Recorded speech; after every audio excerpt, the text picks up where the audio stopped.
Welcome to Pride of the Empire's How to Make 2 Million Energy Credits During the Tour video. A couple of quick comments before we get started.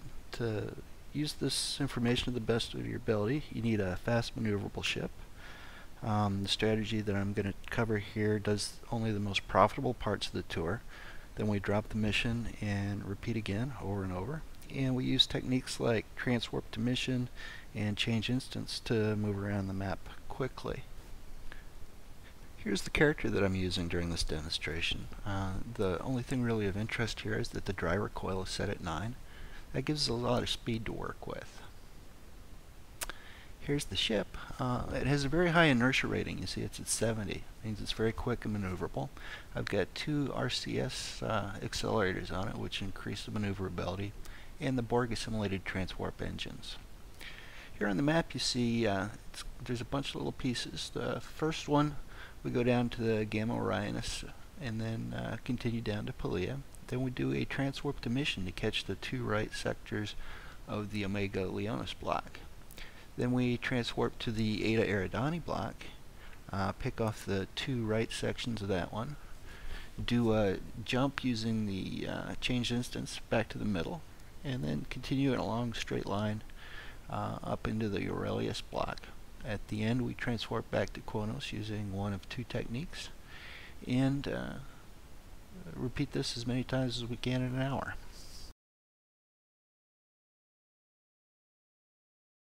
First thing that you do is you pick up the tour during the appointed hour, go to Targok, and pick up the challenge. First thing we'll do is transwarp to the Destiny mission. That gets us out of the Kronos system the quickest, and then we'll do a hard right turn and aim down towards the Gamma Orionis transwarp conduit. After we get going in approximately the right direction, you can use autopilot to touch up your course and just let it take you in.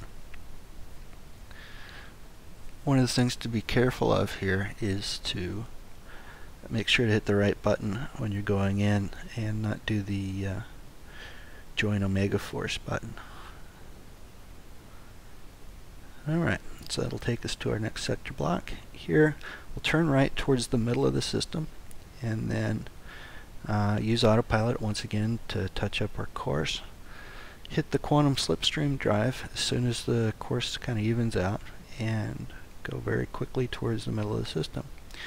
We accelerate here to make sure that we don't stop at the Siberan system, and then once we're past, it's important to do it after you're through the Siberan system. Use your autopilot to take you to the PoE system, and it'll cruise you on over there.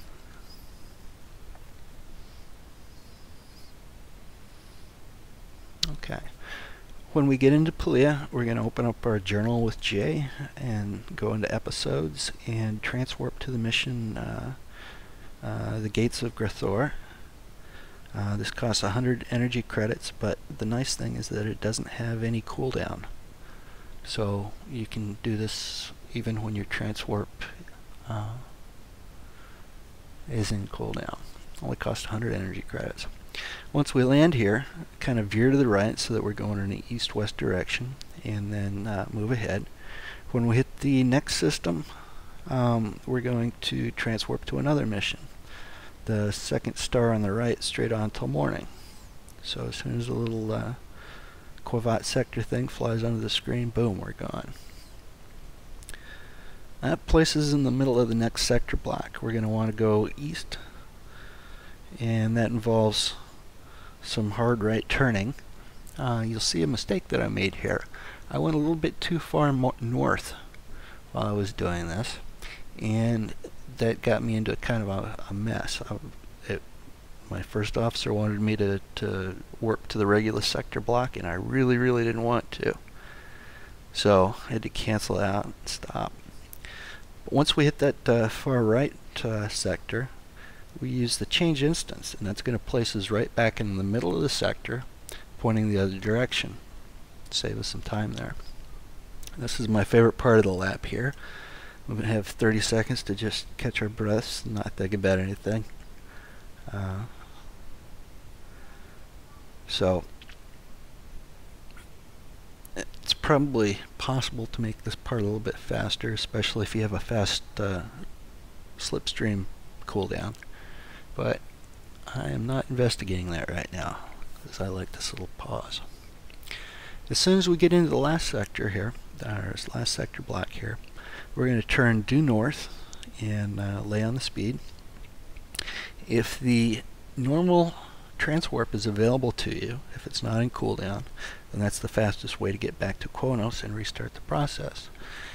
If it is not available, you'll transwarp to the mission destiny again, the same one that we used before, and we're just going to wait until we cross over into the last sector here, and then click OK, and it'll put us back close to Kronos. When we're in Kronos, we're going to touch just a hair forward to let us enter the system. I want to caution you that there's often freighters here, so you don't want to get entangled with a freighter. I think it's a little bit better to click with your mouse than to just tap F. Okay, so we're getting back into Kronos, and we have a brief pause here, and we're going to accomplish two things. We're going to drop the mission and get back to First City. There's just enough time to drop the mission before the option to beam down comes in. This is a problem that happens about 10% of the time. It's just some weird bug with the game. You'll find that you said transport down to First City, and it'll put you in the shipyard. If that happens, just double tap F and it'll try again. Once in a blue moon, you'll find yourself in the shipyard again. Don't worry, you're still making money. Okay, so we got everything set up. We're going to run back to Targak. It'd be efficient to open the journal at this point and start thinking, alright, I've got to transwarp to Destiny again to get out of the system. I failed to do that on this particular run, but you get the idea. So we go back to Targak, get the challenge, and repeat about 10 to 12 times in an hour. Okay.